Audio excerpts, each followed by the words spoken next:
Les piranhas, les crocodiles et tous les vers qui sont dans l'eau. Les piranhas, les crocodiles et tous les vers qui sont dans l'eau. Dans la forêt, les singes hurleurs, ça m'est égal, je n'ai pas peur. Adieu l'ennui qui me tenaille, demain je m'en vais en Guyane.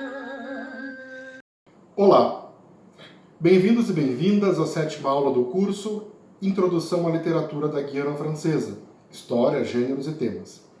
Eu sou Marcelo Brum e hoje o nosso assunto é o conto na cultura guianense. Talvez quando a gente pense em conto, a primeira coisa que nos vem à mente seja a definição de um gênero literário de forma narrativa curta, que representa uma amostragem da vida das personagens. O conto, nesse sentido, ele seria um flagrante, um registro literário de um episódio. As principais características desse gênero seriam uma estrutura concentrada, um alto poder de sugestão, a ênfase no essencial, a ausência de análises minuciosas ou de complicações do enredo e uma forte delimitação de tempo e de espaço. Mas quando a gente pensa na Guiana, logo nos vem à mente a oralitura, ou seja, a tradução de uma literatura oral. E quando a gente pensa no conto popular, acaba chegando numa definição um pouco mais fluida. Embora as características essenciais de brevidade e necessidade de um narrador continuem presentes, aqui se faz necessário estabelecer uma diferença entre o conte, em francês, e o conte, em créole. A definição de conte em francês é muito próxima do nosso conto literário enquanto gênero, E já a definição de conte em créole tem uma acepção muito mais ampla. O conto crioulo, ele se compõe de cenas e pode conter trocadilhos, fábulas, provérbios e outras referências. Quando se pensa no conto em crioulo, a gente está diante de um gênero mais amplo e que abarca maiores possibilidades criativas. Esses contos não servem só para distrair e não são só um meio de diversão. Eles perpassam costumes, tradições e crenças. Eles identificam a organização e a finalidade das sociedades pré-coloniais e coloniais e a relação entre as pessoas e mesmo uma relação de diferentes status sociais. Eles são etnotextos transferidos oralmente de geração em geração. Muitos desses textos não foram transcritos, nem traduzidos, e se imagina que muitos já tenham sido perdidos, que eles tenham desaparecido com os seus portadores. Agora, independentemente de ser literatura escrita ou oralitura baseada nas tradições populares, o conto é um gênero que contempla diversas formas. Então nós temos os contos animalescos, nós temos o conto galhofeiro ou chistoso, o conto religioso, nós temos o conto moral, o conto filosófico, o conto de fadas, talvez um dos mais famosos, e os contos fantásticos ou maravilhosos. Os primeiros registros de contos que nós temos na Guiana aparecem na transição do século XIX para o século XX, sobretudo no Journal de Voyage. E são textos escritos a partir de manifestações orais, transcritos por cronistas, viajantes ou administradores que tiveram contato com a Guiana. E desses eu posso citar dois deles, que são o Henri Codreau e o Brosseau. Mais recentemente, em periódicos dos anos de 1950, como Parallèle 5 ou La Presse de Guyane, aparecem outros registros de contos, por Michel Laurier, ou Rigaud, ou Cupidon. Do que nós temos, a gente consegue entender os contos da Guiana em 4 grandes categorias. Nós temos, então, esses contos que apareceram em periódicos, que eu acabei de falar. Nós temos algumas publicações, alguns livros que trazem compilados de contos crioulos. Temos outros livros que, para além dos contos crioulos, trazem contos ameríndios. E, por fim, nós temos contos escritos com finalidade didático-pedagógica. Dos compilados de contos crioulos, eu posso citar Contes et légendes folkloriques de Guyane, de 1960, né, mas foi reeditado 20 anos depois, do Michel Loyer. Do Gondranama, nós temos o Veille Noire, de 1943, reeditado em 1972. E do René Marron, nós temos Le Petit Roi de Chiméry, escrito em 1924. Dos compilados de contos crioulos e ameríndios, nós temos Et l'homme devient jaguar, de Grenon, e Contes amérindiens de Guyane, de Renaud Lescure e Grenon também. Por fim, dos contos escritos com preocupação didático-pedagógica, nós temos Candial, La Petite Epaquoise, de Nagot. Temos também Tipolo, Un colonie de vacances, de Ratier. Le Papillon d'Amadou, de Duravet. E Alimi et l'Oiseau Magique, de Lucien Hardy. Certo, mas quais são as características do conto guianense, né? Os contos guianenses, eles têm dois aspectos. O primeiro deles é teatral, uma atmosfera mística, né? Certa cerimônia que acompanha a apresentação dessas obras. E um segundo aspecto é o conteúdo do texto escrito, né? Que é onde nós vamos nos deter aqui nesta aula, né? Eles podem ser divididos em dois tipos. Nós temos os contos fantásticos, ou maravilhosos, e os contos animalescos. Os contos fantásticos são aqueles que trazem personagens à semelhança dos contos féricos europeus. Então eles misturam elementos europeus e africanos, e eles aliam o natural ao sobrenatural. São aqueles contos onde aparecem reis, rainhas, feiticeiros, o próprio diabo, e diversas personagens do imaginário popular, né? Onde cada uma tem uma função e um poder específico. No conjunto, então, o conto se situa num contexto de cristianização, né? Daquela cristianização advinda da colonização.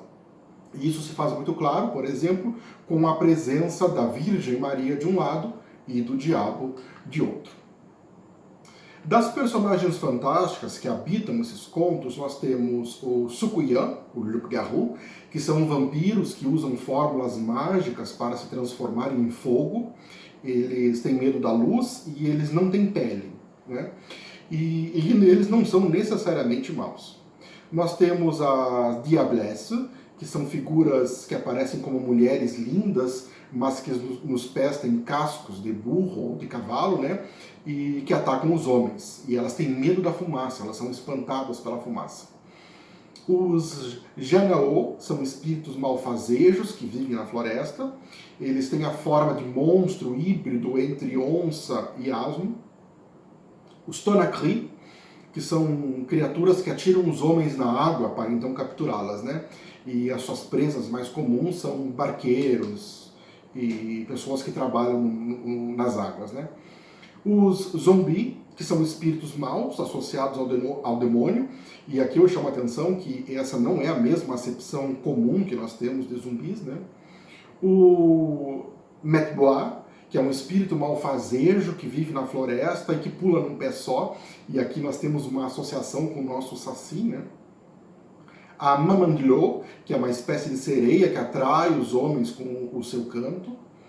O Baclou é um monstrengo que cumpre ordens, né, de um mestre maior. O Masquilili, uma personagem pequena, mas de grande poder. Ela aparece somente à noite e tem os pés virados para trás, né, como o nosso curupira aqui, né, das florestas amazônicas. E por fim, o Le Fromager, que é uma árvore, né, cuja presença é associada a fatos sobrenaturais.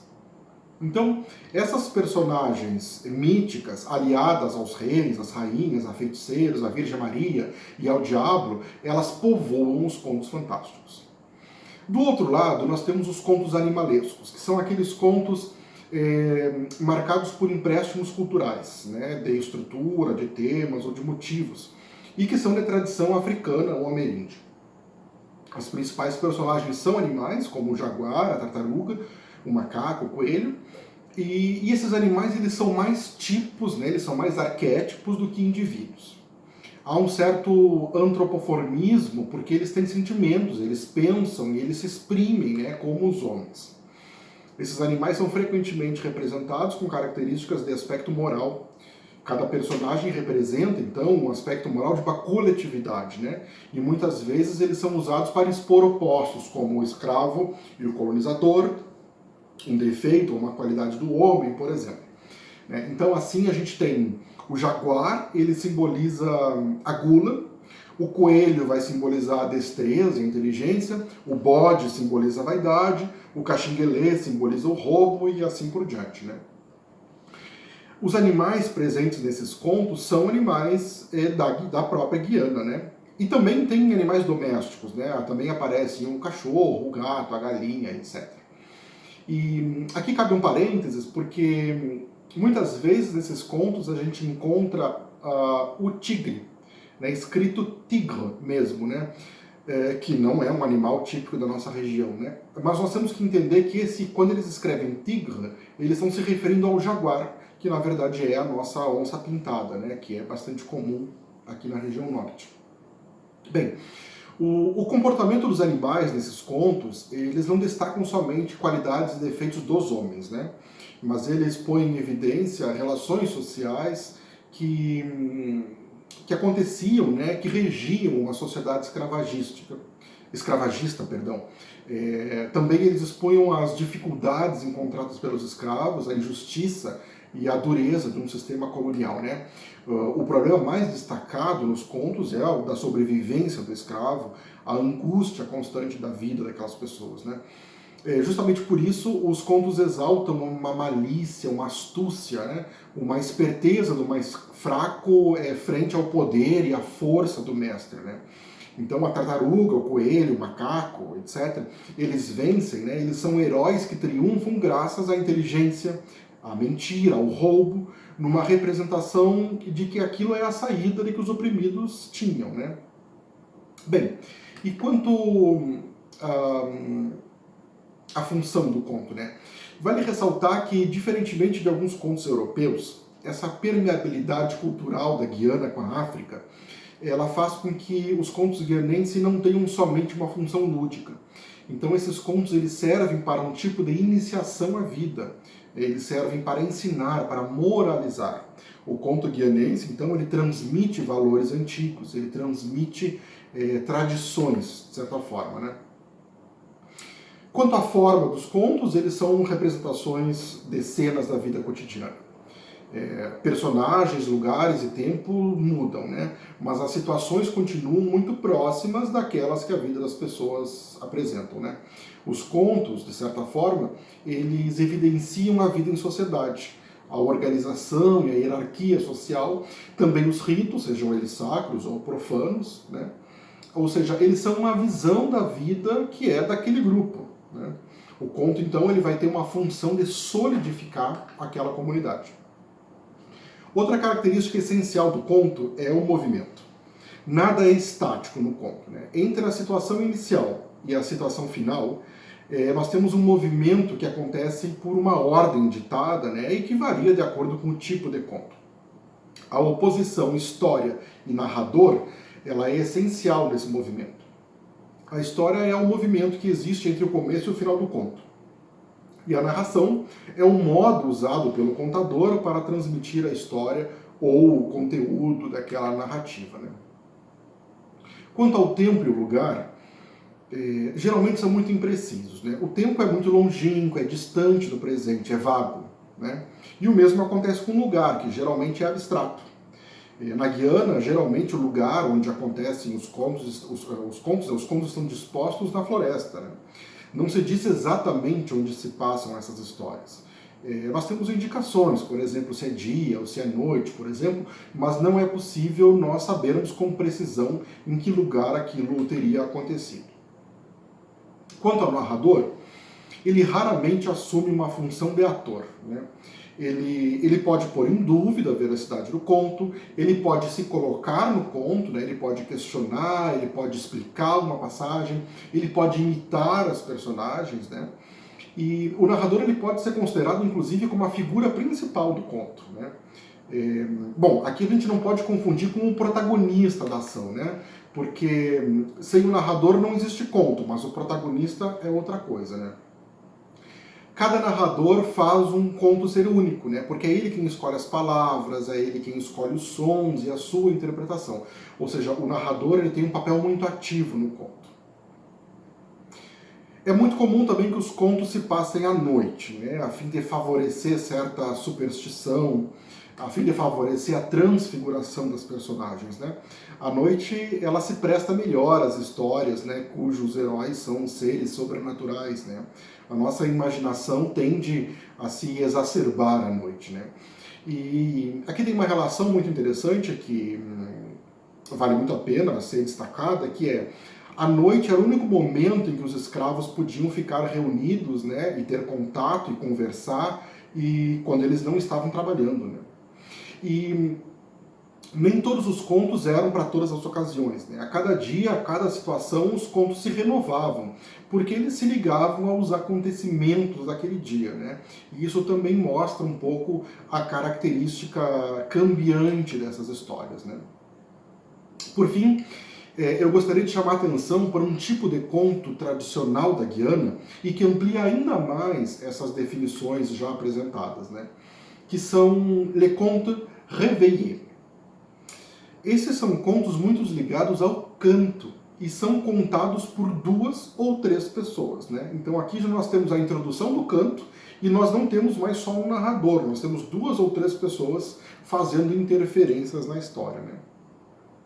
O contador, que é o réveillot, seleciona alguns cantos, ele monta um repertório que vai ser usado de uma forma premeditada, né, naquela contação. Em regra, o contador revela o conto por um canto ou por um massacre, né, que são enigmas crioulos, ou até por anedotas, né. A língua usada é o créole, mas também acontece de se usar o francês, né. Agora, o que traz esse canto réveillé, né, ao conto e ao contador? Essa intervenção do contador ou do cantador réveillot permite ao narrador ou ao contador principal descansar um pouco, fazer uma pausa, né, permite que ele respire. Se o narrador estiver se afastando do público, se ele estiver em transe, esse contador réveillot, a partir do canto, né, e da participação do público, ele tem a possibilidade de trazer o narrador de volta a si, de retomar o contato com a realidade, de restabelecer uma ligação com o público, né? O réveillot, ele, tanto pelo canto quanto pela anedota, ele pode prolongar a ideia do narrador, né? Então ele enfatiza um aspecto misterioso do conto, ele pode inserir explicações sobre a forma de imagens, por exemplo, ou ele pode mesmo reforçar aspectos morais daquele conto, né? E é interessante que a prática de réveiller é uma questão de intuição, né? Quanto ao momento daquela interseção, em que aquilo vai acontecer. Isso não é combinado, né? O réveillot, ele faz uma intervenção na fala do narrador quando ele acha que deve, né? E essa intervenção ela se faz tanto ao público quanto ao narrador. O réveillot pode sentir que o público está se distraindo ou então que o narrador está ficando cansado. Então ele puxa um canto para despertar o público ou para reavivar a história, né? Então o objetivo principal desse réveillot é o de trazer interesse ao conto e manter a atenção do público. Na tradição oral guianense, a fórmula cric-crac é usada para começar um conto, né? Essa fórmula, então, é uma fórmula que solicita a adesão do auditório. É muito comum num conto escrito nós encontrarmos Monsieur Cric, Bonjour, Monsieur Crac, ou seja, é uma fórmula para dar início ao conto, né? E no caso dos contos orais é muito comum esse réveillot fazer uma intervenção dizendo Je prends la parole, né? Ou seja, ele está anunciando Cric. E então a assistência, todo aquele público que está ouvindo aquele conto responde Crac, né? E isso quer dizer que ele está dando a liberdade, então, para que se faça aquela intervenção.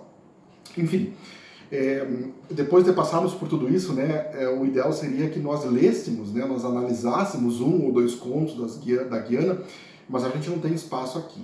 Então fica a sugestão para quem tiver interesse, né, pelo assunto, para tentar identificar essa nossa conversa toda aqui no conto em si. Então aqui eu me despeço, eu espero que a gente se encontre em breve numa próxima aula e até mais.